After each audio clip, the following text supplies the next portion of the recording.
今個主日嘅福音係若望福音第10章1至10節，耶穌用咗一啲比喻解釋佢同門徒之間嘅關係，同埋我哋點樣可以分辨出一個真正嘅領袖。請大家細心聆聽呢一段福音。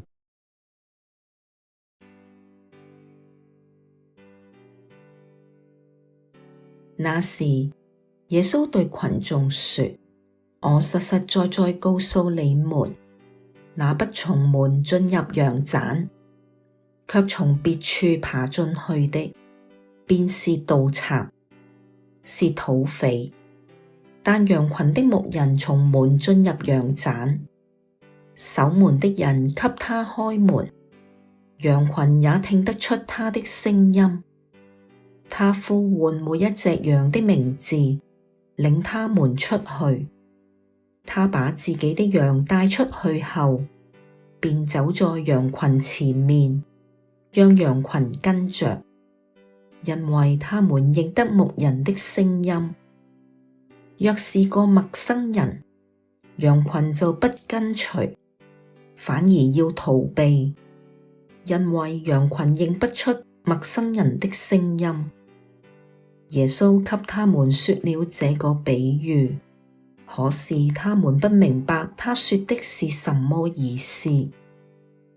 耶穌又對他們說：我實實在在告訴你們，我就是羊棧的門。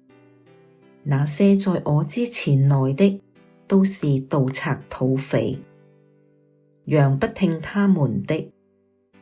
我就是門。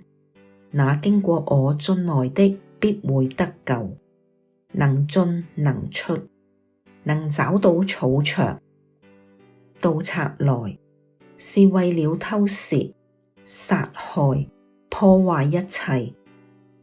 我來，是為使人得到生命，且獲得更豐富的生命。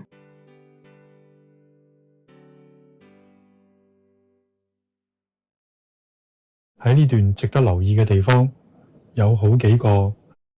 首先講牧羊人與羊之間嘅親密關係，佢哋彼此之間會互相認識同埋信任，完完全全充滿個人之間嘅關懷同親密感。